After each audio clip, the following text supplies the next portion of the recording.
I wake up now and I'm grateful for opening my eyes in the morning, and I'm grateful that I'm here to see another day and that I was given this opportunity to live. I was given a second chance in a way.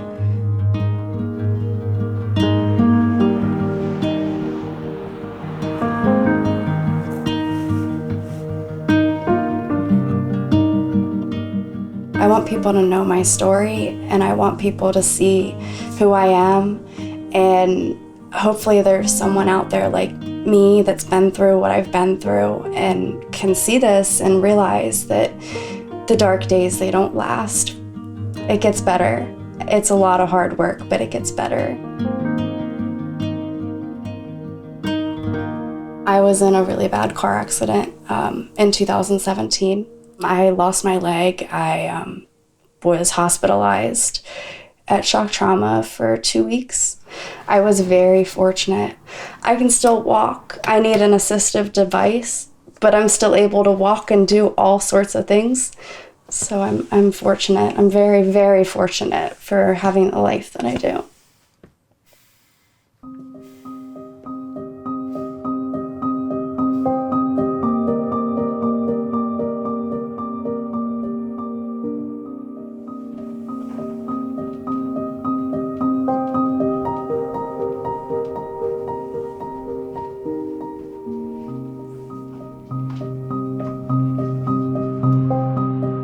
The night of the accident, I was on my way home from a friend's house, and my car spun out and hit the Jersey wall.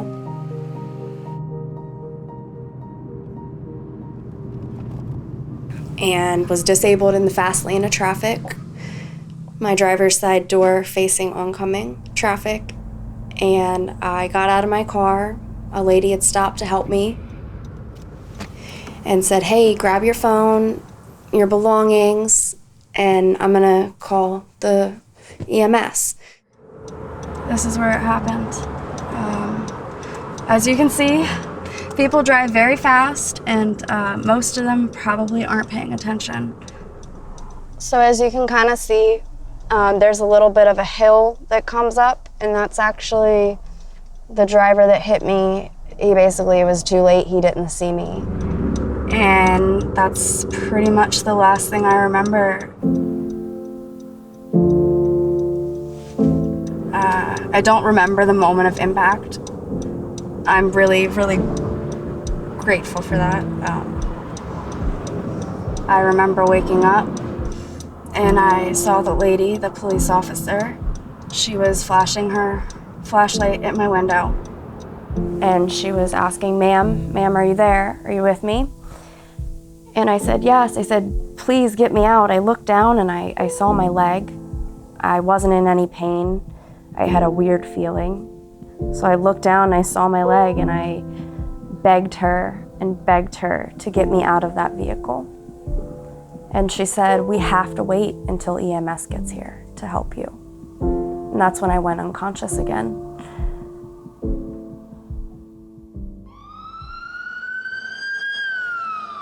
I don't remember them pulling me out of the car or any of that. I'm kind of grateful, because I'm sure that was a very traumatic event that happened without me even really being aware of what situation I was in. Very scary, really scary. The first responders, they definitely are my heroes. I do know that if they wouldn't have gotten to me and gotten me out and gotten me to the place, shock trauma, to where I needed to be, that I probably wouldn't be sitting here today. I could never imagine what pulling up to my accident was like for them. But I'm so grateful that they did, and I'm so grateful for them, and I don't think I could ever repay them for saving me.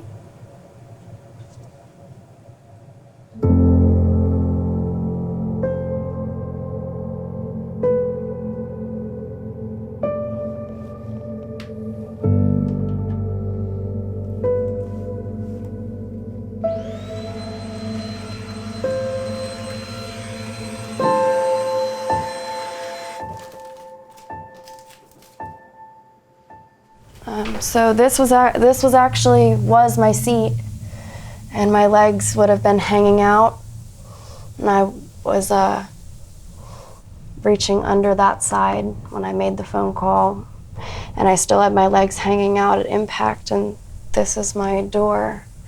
That's my driver's door and the window. And as you can see, they had to take my door off to get me out on this side. And all of the glass from the windshield, initial impact busted it in, severely damaged. Fortunately and unfortunately, I was unconscious for the arrival and the extrication, and I don't really have any of that. And part of me thinks that it's better because your brain has a funny way of blocking out things that are just too much to handle. And I think psychologically, at the time and now, if I were to remember that whole experience, I think it would have affected me in a very different way than it has.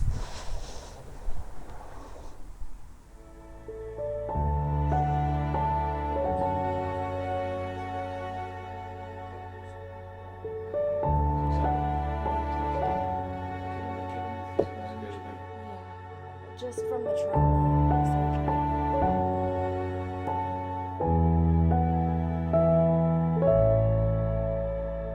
I haven't really figured out what I want to do yet, but I know that I want to work with amputees, whether it be creating an organization to help fund with prosthetic legs for people that can't afford them, help with adaptive equipment for vehicles. I've even thought about going back to school to be a prosthetist and make prosthetics.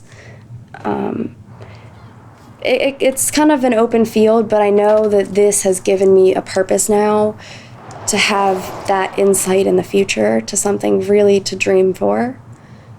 And I know that there was a reason that this happened, and I think I'm going to do a lot of good with it. I think there's a lot of brighter days ahead past all the struggles that we've been through. Good things, I have an amazing dog. We adopted our amputee dog, Sally, 6 months after my accident. Me and my fiance saw a picture of her on Facebook at one of the local shelters. And I said, yeah, she's a special dog. Like, go meet her. And she walked through the door, and she was huge. I didn't expect her to be 90 pounds.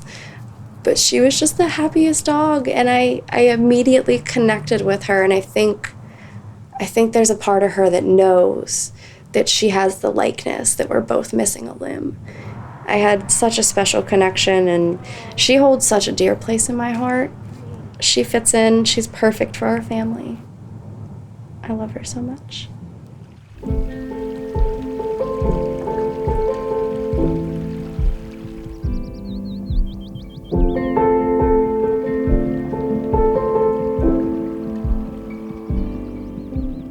My trauma, I live it every single day because I have to put on my prosthetic, and I'm reminded every single day what happened to me.